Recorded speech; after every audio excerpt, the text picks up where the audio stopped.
March 31st, 1995, the day she died, Selena Quintanilla. Selena Quintanilla was murdered 26 years ago, but her memory lives on throughout Mexico and the United States. She managed to become a Texan superstar, and her music remains relevant beyond her short life. Murals, tribute albums, massive concerts, personal brands, cosmetics, dolls. Selena is among us and is an icon of multiculturalism. At the age of 23, her number one fan, her great admirer and friend Yolanda Saldívar, shot her dead when she found out she was being left out of Selena's circle. A perverse and obsessive mind camouflaged. As a fan, she snatched away one of the greatest musical exponents of the last decades. On April 16, 1971, a star was born in Lake Jackson, Texas. Of Mexican and Cherokee descent, Selena Quintanilla, daughter of Abraham and Marcela Zamora, came into this world to revolutionize music, to fuse Mexican and American cultures. Selena's parents had migrated from Mexico to the United States in the 1950s. It was in her childhood, at the age of 9, when her father discovered that she had undeniable talent and a voice for singing.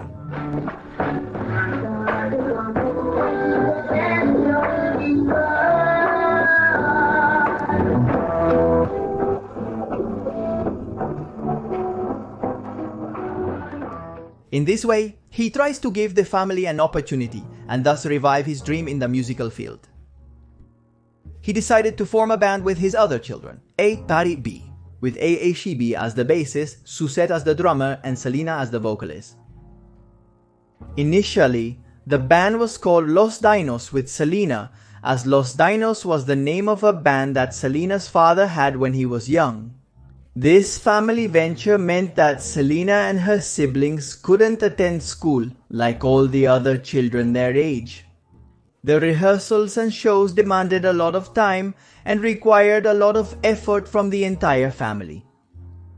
They traveled in a bus they had named Big Bertha for tours around the United States. And it was in that context that Selena studied and finished her studies. Later on, the family band played at weddings, in restaurants, and at fairs. They played simply in exchange for food and fuel to be able to keep moving forward and continue promoting their show. The first musical premiere finally came, and with it the starting point of a career that seemed to have no ceiling or end.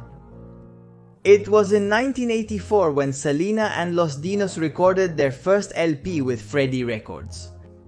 This fact was not only important because it would lead her to fame, but because it signified a style change in the artist, who until then only recorded in English.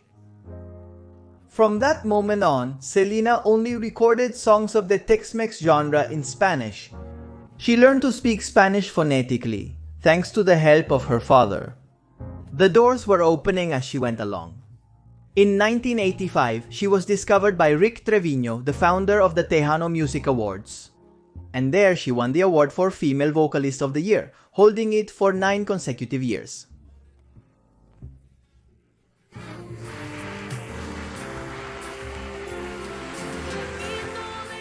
She was already a revelation to everyone. Meanwhile, the rest of the band, made up of her younger brothers, was not well received by many. However, Selena continued to climb and record LP.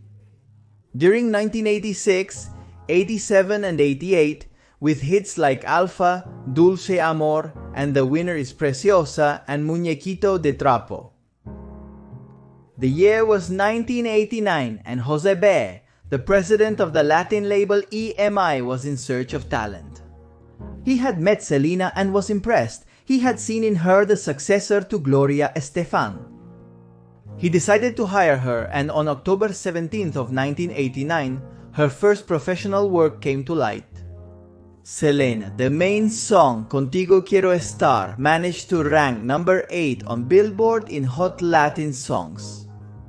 In this way, Selena was recognized for her talent, and at the same time, her brother, A.B.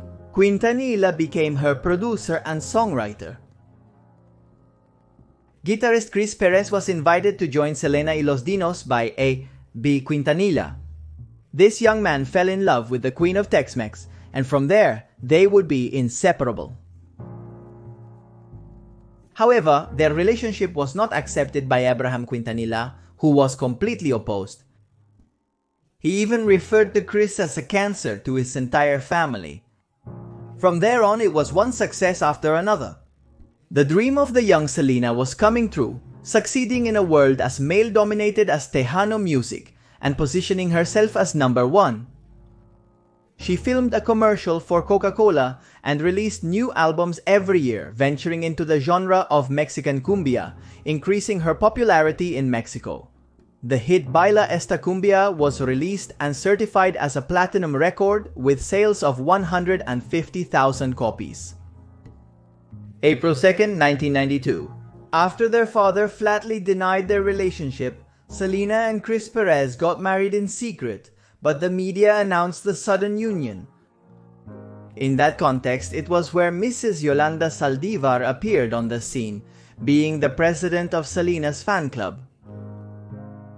Born on the 19th of September 1960 in Texas, she had a tough childhood, marked by what we now know as bullying. The discrimination she suffered in her adolescence due to her physical appearance led her to isolate herself and become obsessed with losing weight. Being dissatisfied with her physical appearance, she approached the Quintanilla family and simply offered to form this fan club. The potential for starting a fan club. It gave Selena more fame, and little by little, Yolanda was forming a bond of friendship with the singer. While Selena climbed in the rankings and filmed music videos, she rested her trust in Yolanda, who ran the fan club in an impeccable manner. In less than 4 years, the club had 5,000 admirers. Selena was not only talented as a singer, but also as a clothing designer. From a young age, she designed alongside her sister the costumes they would use in their family's adult shows.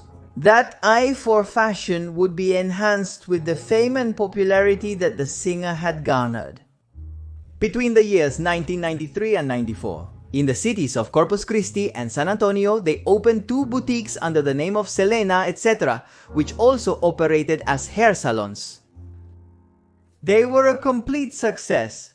People would line up to get into the stores. The singer leaned on a designer, and her clothing line not only included formal style but also accessories and jewelry.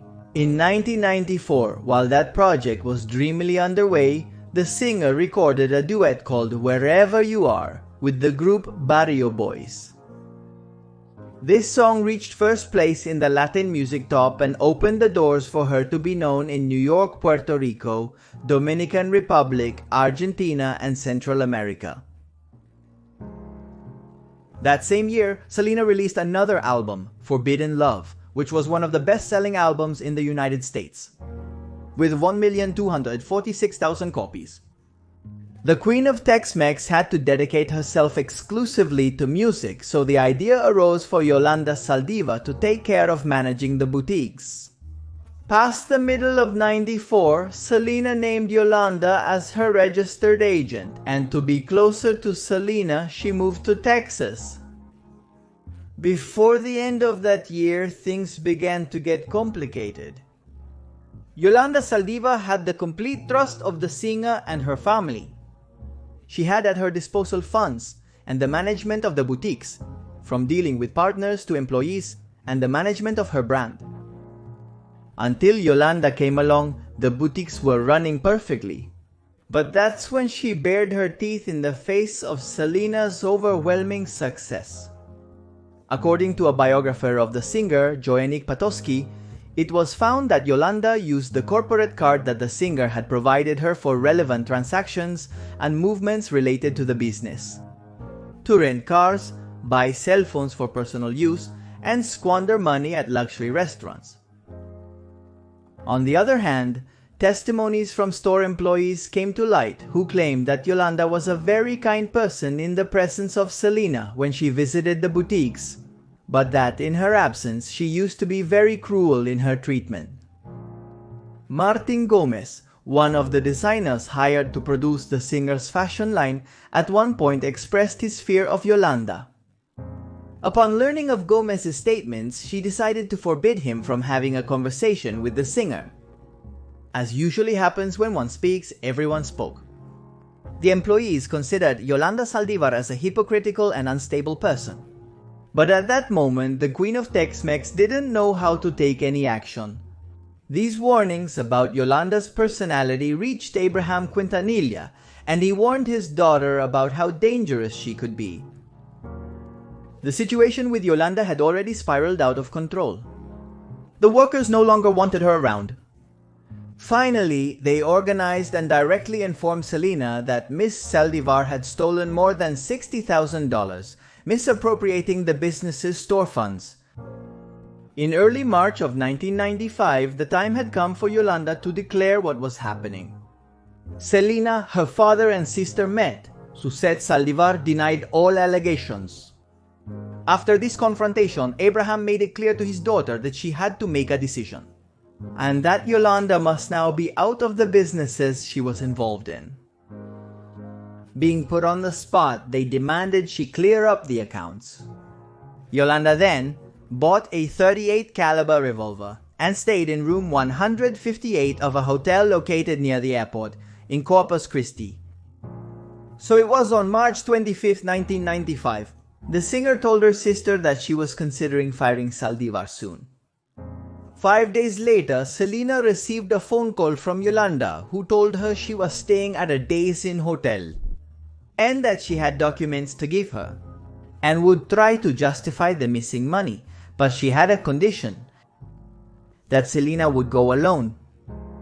The singer showed up with her husband, Chris Perez, and upon seeing that she hadn't met her condition, she didn't hand over any document. The next day, Selena showed up at the hotel again, this time alone, and pressured Yolanda to give her what was agreed. Again, the lady lied to stay close to her fortune. She told her that she had been raped on a trip to Mexico. Without delay, the two went to a hospital for Yolanda to be checked, and there they were able to confirm that Yolanda was lying. There were no signs of any sexual assault. This completely infuriated the singer. Around 11 in the morning, they returned to the hotel and had a discussion that was heard by several guests. The 31st of March, 1995. At 11:48, Yolanda Saldívar pulled out a Taurus 85 .38 caliber revolver and pointed it at Selena.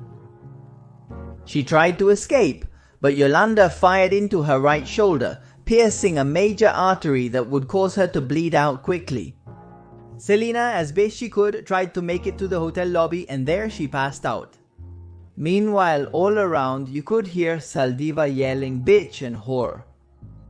With the little breath she had left, Selena managed to identify Yolanda as her killer to the hotel guests who had come to help her. When the police arrived on the scene, they found Yolanda inside her truck, pointing the gun at herself and screaming, "I can't believe I killed my best friend." She stayed in that tense situation for almost 10 hours until they were finally able to arrest her. Meanwhile, Selena was taken to the Memorial Medical Center, where she was admitted with brain death due to the rupture of her subclavian artery. She was on cardiopulmonary resuscitation treatment for an hour, but they were not able to save her.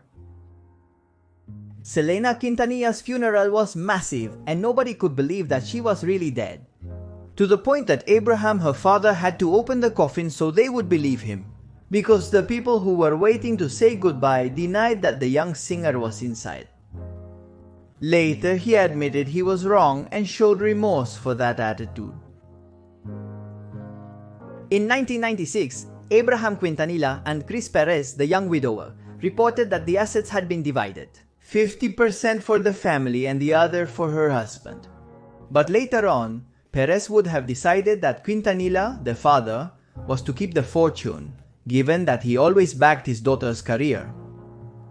He relinquished the rights to the name, voice, photographs, and life story of the singer, something that in the long run greatly harmed him. In 2012, Perez published an autobiographical book titled To Selena with Love, and Abraham Quintanilla sued him for not honoring what had been agreed upon.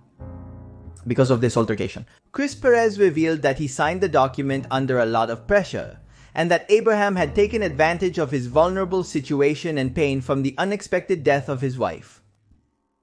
For the inner circles of Music and Selena's fans, it wasn't surprising, as there was always talk of the clear pressure he put on his daughter to succeed. The chief prosecutor of the case, Carlos Valdez, provided the last statements heard from Yolanda. Yolanda wanted to kill her because Selena was going to fire her. She wouldn't exist if she hadn't been with Selena, and if she didn't work for Selena, she didn't want to work for anyone. Yolanda always made sure to claim that it was accidental and she had not intended to kill anyone. She was sentenced to life imprisonment, without the possibility of parole until March 2025, and the fact was labeled by the court as first-degree murder. Today, Yolanda Saldívar spends 23 hours a day isolated in her small cell of roughly 3x2 at the Mountain View unit in Gatesville, Texas. She works as a jail janitor and has a small amount of time in the morning for recreation. She is more than watched, as the inmates of the place, Selena's fans, threaten her with death on a daily basis. Her life continues to be in danger, which is why she is isolated from the other inmates. Even Abraham Quintanilla receives letters from other women who are locked up there, saying they are waiting for Yolanda to let her guard down to kill her, as they have nothing to lose. The defendant could apply for parole in 4 years, depending on her behavior. But it remains to be seen if she dares to ask for freedom, if she dares to face society. Considering the amount of hatred she earned from people for having murdered the Queen of Tex-Mex? That's it for today's video. I hope you found it interesting. I invite you to also watch other videos related to the deaths of famous musicians that you've been asking me for. To request more videos on this channel, simply leave a comment below with your suggestions, because we're reading everything you write. I ask you, please, if you are interested in this video, leave your like below, subscribe, and activate notifications. My name is Magnus Mephisto, and this was the day that